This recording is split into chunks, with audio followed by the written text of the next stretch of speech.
الرحمن الرحيم. متابعي الأعزاء، كل عام وحضراتكم بخير بمناسبة عيد الفطر المبارك، أعاده الله علينا وعليكم باليمن والبركات. وموضوعنا النهاردة إن شاء الله عن لغة الأجساد من العابد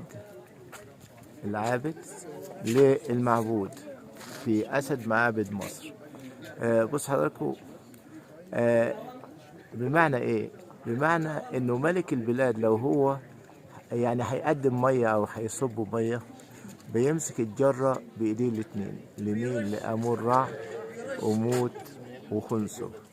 يبقى عندنا فكره هنا عاوزين ايه نوضحها النهارده، اللي هي اللغه اللي هي بادي لانجوج، يعني لغه الاجساد من الايه العابد اللي هو بيتعبد للمعبود اللي هو قصاده. طبعا حضراتكم، بالنسبة لي هنا أمون رع مثلا بيدي الملك اللي هو ايه هدية. الملك بيمد ايده عشان ايه يمسك الهدية. طبعا هنا الذراع الثاني مسبول لتحت، يبقى ايد او ذراع مرفوع علشان يمسك الحاجة، والذراع الثاني مسبول، ده نوع ايه لتحت كده، ايه نوع من الادب. طيب هنا اللي هو شجرة الحياة، وعندنا الزعيم اللي هي اسمها شجرة اللي هي شجرة الجميز، كان يسموها نهيت، الإلهة نهيت. وهنا تحوت بيمسك ورقة من شجرة الحياة يكتب اسم رمسيس الثاني، علشان خاطر الشجرة ديت اللي هي شجرة الجميز بصفة عامة خضرة، الأوراق بتاعتها خضرة طول العام. وعندنا هنا في الكرنك لو حبيت تاجي مثلا وتزور معبد بتاح عشان تشوف تمثال سخمة هناك، هتلاقي في شجرة للجميز معمرة عندنا، وهتلاقي طول العام الورق بتاعها أخضر. ولذلك لما هنا تحوت يقطع ورقة ويكتب اسم الملك رمسيس، أوسر معة رع ستب الرع هنا، أو أوسر معة رع. طبعا هنا ايه، بص حضرتك، ليه انا بقول لك أوسر هو اسمه اصلا بعد ايه الفترة الزمنية الاولى من حكمه اصبح المثبت من رع ستب الرع، لكن هنا أوسر معة رع. طبعا بص حضرتك، هتلاقي امون رع وموت وخنسو، والملك بيمد ايده علشان يستلم كرسي العرش في لحظة التتويج. وده عبارة عن جريدة نخيل، ماشي؟ طبعا عارف انت جريدة النخيل، الجريدة بتاعت النخل يعني.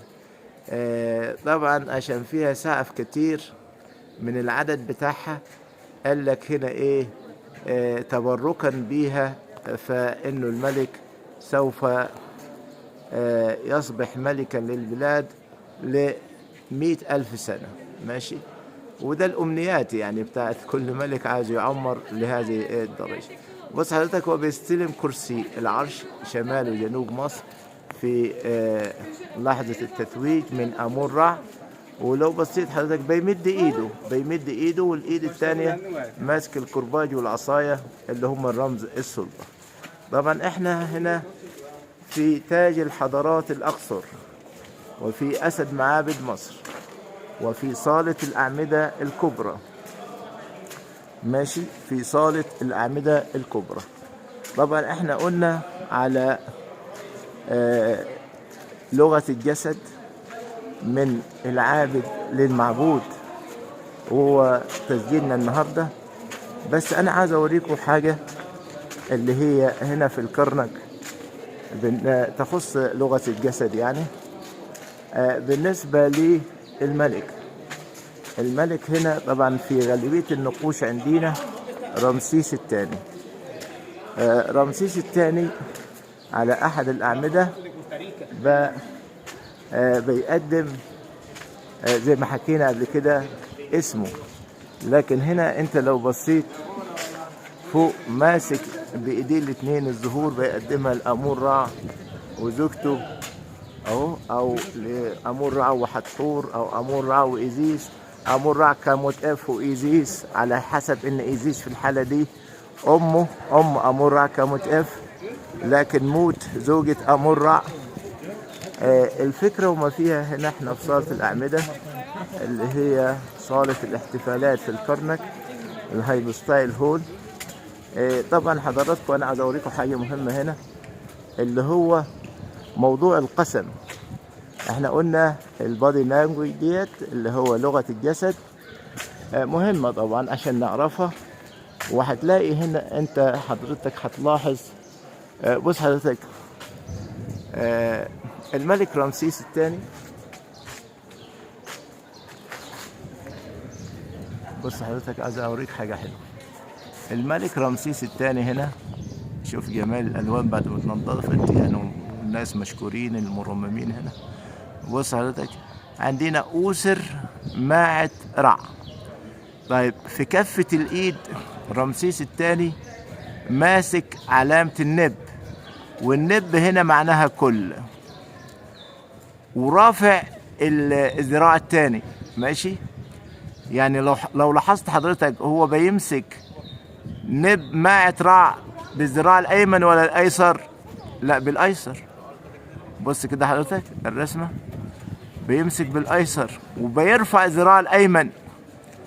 هنا أوسر ماعة رع وتحتها النب، في يعني إيه نب؟ يعني كل. احنا قلنا علامة النب ديت لما تاجي تحت الشيء بتبقى معناها كل، ماشي. لو جات فوق الشيء هتبقى ايه؟ يعني ايه؟ سيد، لورد. لكن هنا النب جاية تحت أوسر ماعة رع. يبقى هنا ده جزء من اسم رمسيس، وانا شرحت قبل كده زي كأنه هو بيقدم اسمه. لكن هنا طبعا عندي فكر جديد النهاردة ان شاء الله، ودي هدية العيدية النهاردة عشان خاطر عيد الفطر، وهو بيقسم بكل عدالة رع. بص رافع دراعه الأيمن اللي هو القسم، ماشي. ودي اللغة ايه؟ لغة الرسم بتاعتنا هنا. بيرفع ايده ذراعه اليمين، احنا طبعا القسم باليمين، ماشي. بيرفع ذراعه الأيمن وإيده الأيمن، ماشي. وبيقسم بكل عدالة رع، بيقسم بكل عدالة رع. لكن انت في مقصورة سيتي هتلاقي ان هو سيتي رافع ذراعه زي كده وبيقسم بماعد بكل العدالة، بيقسم بكل العدالة.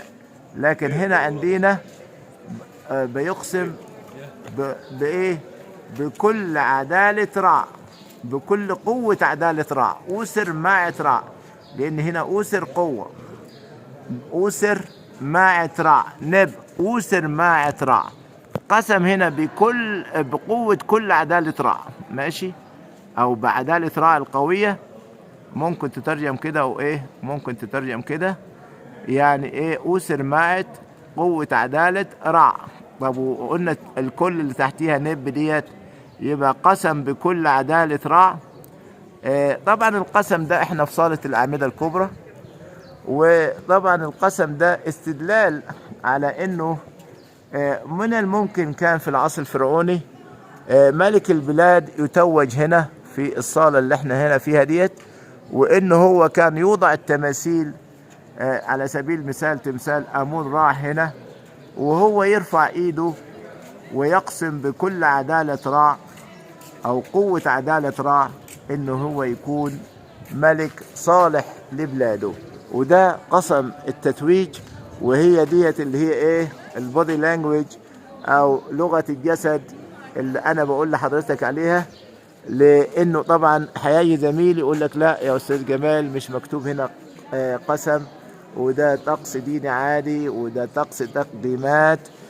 ما احنا قلنا التقديمات منتشرة هنا على الأعمدة، ماشي. لكن في هنا بيقدم ظهور، ماسك الظهور بايديه الاثنين. بص حضرتك، يعني مش ماسك بايد ورافع ايد، لان هو بيقدم ظهور هنا، ماشي. لكن الناحية ديت رافع ذراع وايه، وبيقدم بالذراع الثاني القسم، ماشي. لكن لو بصيت هناك بيقدم قدرتين ماسكهم في الايدين، ماشي. بيقدم قدرتين اهو ماسكهم بايه؟ بكفتين ايده بيقدمهم. يبقى انت طبعا حضرتك احنا بنقول اللي هو لغة الجسد والحوار بتاعنا هنا عن التقديمات ونوعياتها. طبعا هناك هتلاقي رمسيس ماسك بكفتين ايده قدرة مية وقدرة نبيذ انه بيقدمهم لأمون رع كاموت اف اهو. ده أمون رع كاموت اف إله الخصوبة ماشي.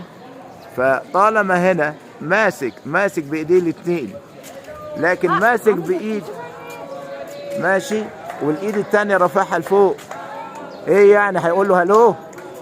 لا يا عمنا مش هيقول له هلو ولا حاجة، هقول له باي باي سلام عليكم. لا هنا ده قسم ماشي. فطبعا بالنسبة للمناظر بتاعتنا كتيرة بهذا الشكل، واحنا اجتهادات يعني، وعلى الله القبول التوفيق ان شاء الله. وكلها توضح اللي هو تقديمات او القرابين في صالة الأعمدة الكبرى في أسد معابد مصر. ولكم جميعا كل التقدير والتحية من الفقير لله جمال سعد، وكل عام وأنتم بخير.